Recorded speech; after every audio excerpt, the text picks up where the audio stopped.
Meditation is everything. The meditative life is a life of being close to the Spirit and becoming in the Spirit. And what you have to see is that from the time you were a little child, things happened, people did things and said things that caused you to be separated from your inner ground of good. The rose grows in the sunlight. From the ground, all it gets is a little bit of water and maybe some minerals, a little bit. From the sun, it gets its life. Well, when you became separated from your inner ground, which is what happens to everyone, it began with Adam. He had a choice. He made the wrong choice, but you didn't have a choice.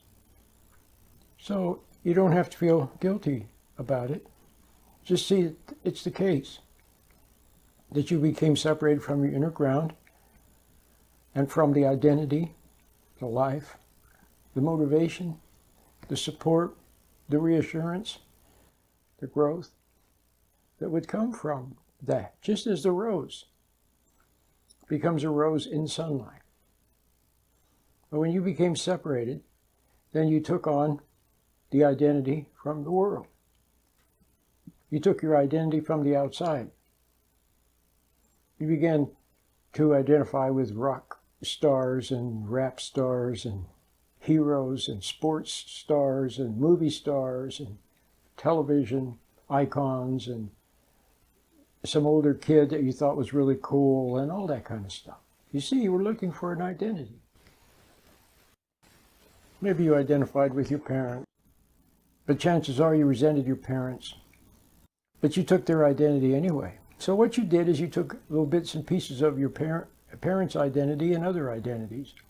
And then you became something other than yourself. And that whatever you became that was other than what you would have been is then supported by culture, entertainment industry, the schools, the educational system, and ultimately by the medical and system and the everything supports your fallen self, your fallen ego, emotional, animal self, a dying self, just like a dog or a cat or a deer is given a certain amount of vital force, and then it has to glean more if it can from the outside, from nature.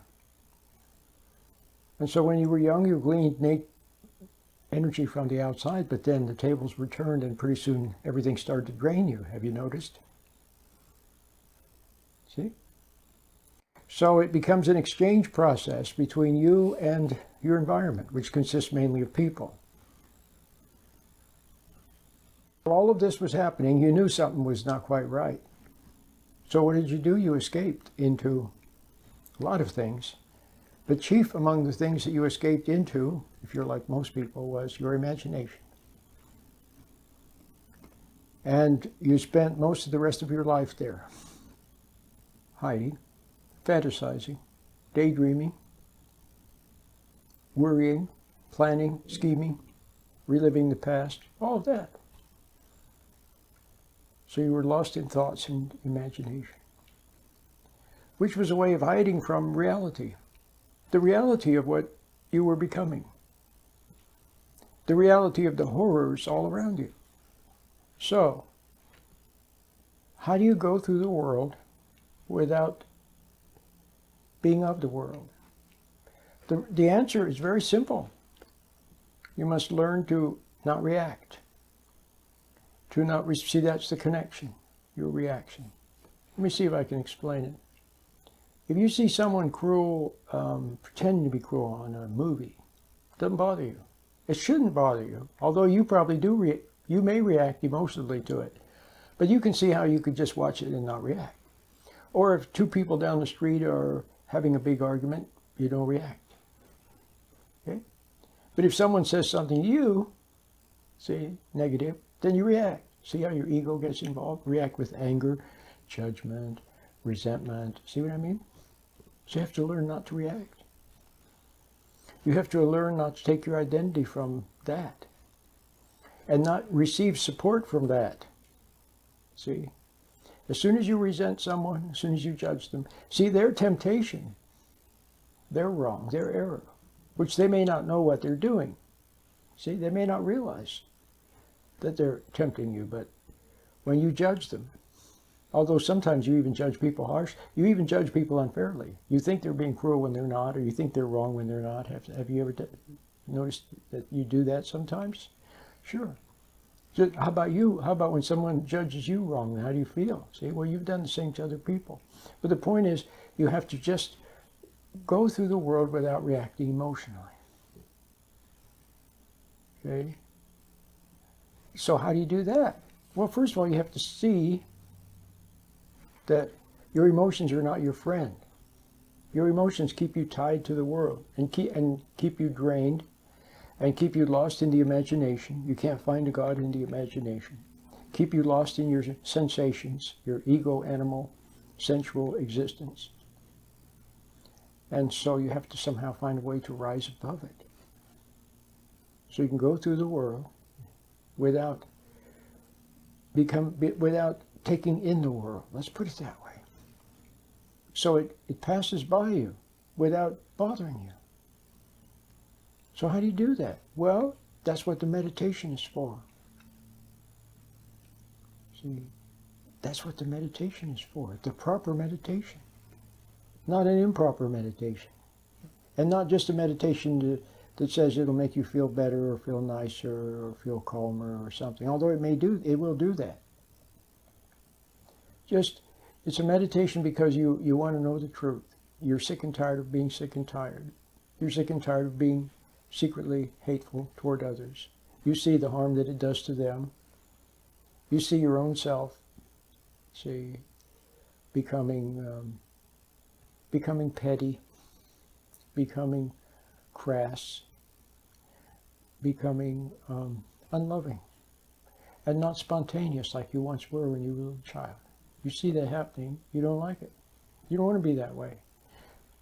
Mainly because you just want to come clean. You want to come clean, just let your hair down. And stop hating. You don't want to hate anymore. You've seen yourself hating, and you hated yourself for hating. And you hated them for making you hate, for tempting you. You hated them for not being strong enough to stop you when you were out of control. See? You hated them for supporting you in your wrong. And their support only made you more wrong, more contemptuous, more secretly angry. See? So you have to see now that you just have to stop doing that. You have to see that it's a silly game, but it's a naughty game, and it ultimately leads to the loss of eternal life. What is eternal life? It's knowing God. What do you know now? You know judging other people, hating them, blaming them, worrying, fretting, trying to see, that's what you know now. And various intellectual things you know. But knowing God is to be intimately acquainted with Him. To be in Him. Like it says in the Old Testament, in the bosom of God. And so to a large extent, yes, you become like a little child again. See, you become like a little child. You drop the pretense and the phoniness and the putting people on and the games, all the games that you play, you just let it drop them. And some people will be glad to see you change for the better. Other people won't like it at all. Because when you stop playing games, when you stop being wrong, permitting them to judge you, then they have to look at themselves. But never mind them. See, you're way too fixated to other people. Way too fixated. You have to just spend a little time coming back to reality, back to the present, back to God, getting to know yourself, the real self, the real you. See? And let all the falsity go. And then just watch it. When you see yourself being false, just see it. Don't resent yourself. Just see it. That's all. You see yourself being phony, just see it. You see anger rising, just watch it. Learn to stand back and watch without indulging it. That's what the meditation helps you to do. Okay? And it also helps you to stand back from your thoughts where you've been hiding now for all these years. You become an escape artist, and you hide. At the first sighting of stress, you immediately retreat into the imagination and start planning and scheming what you're going to say. Start worrying, see, or just start thinking about anything, just to hide from your inability to face stress without conforming. There you go, conforming. You see how you become like the world? Because you conform. When you're hateful, that's what the world wanted you to be. When you're resentful, that's what it wanted you to be. When you're judgmental, that's what it wanted you to be. When you go along to get along, that's what it wanted. When you pretend something that's not true, that's what it wanted. That's what it wanted, and you just conformed without realizing it. Even when you rebelled and were resentful and hateful, see, toward them, you're still conforming. So now you must learn to stand back and just let it go. Go through life like a tourist, like a tourist on vacation, and you look and see people, and there they are. They're driving too fast. They're getting angry. They're mean. They're eating the wrong food. They're phony. They're not being honest. Just see it. Just marvel. See? Realize they can't help themselves. Just marvel. But at the same time, you can see the sky and the clouds and the trees and nature, stars that God made. You just see everything and just marvel. See? Don't try to figure other people out. That's another trap.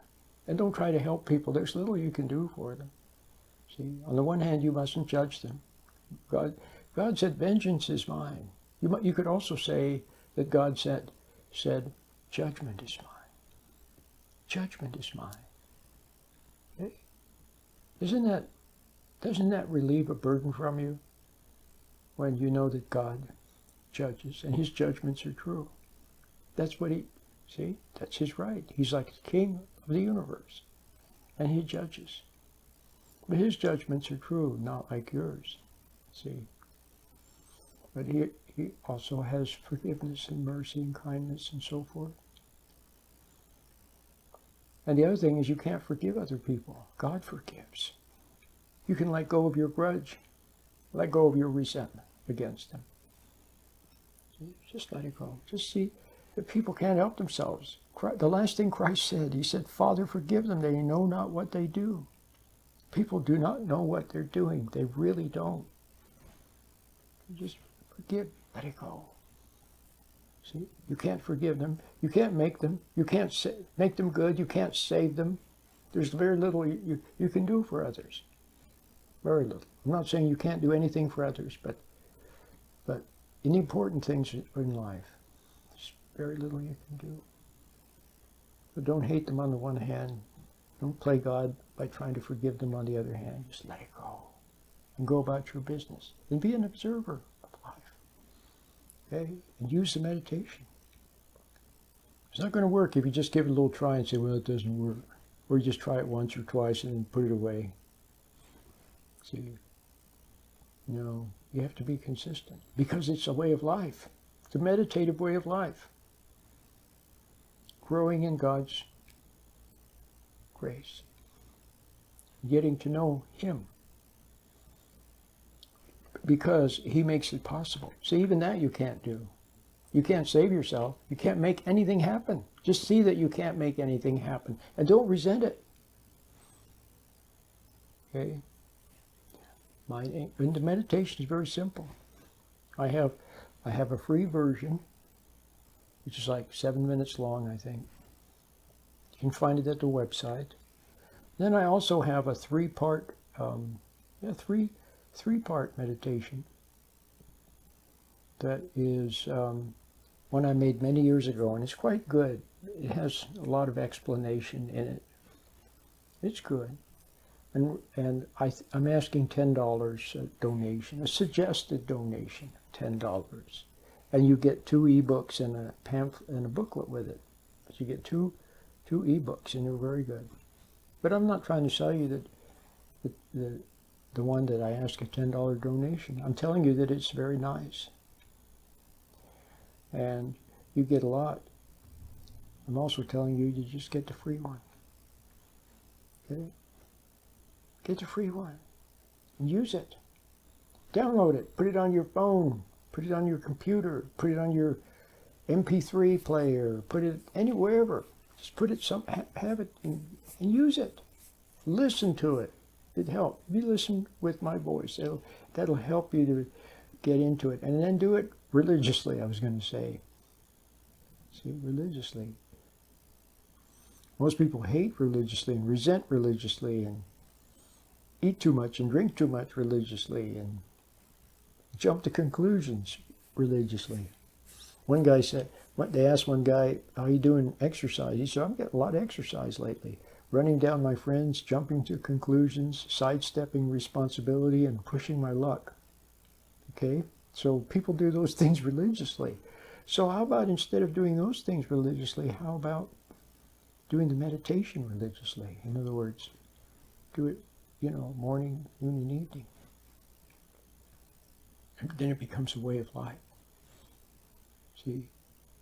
Even if you can only meditate, you sit there, and even if you can only not be lost in your thoughts for a second, and you're in the present for a second, even that is, you're touching reality. You're being touched by reality, by God's light. Even that gets in through all of your defense mechanisms and your infidelity and your being lost in, and your avoidance of the truth. It gets in and does something good. Okay? So, my name is Roland.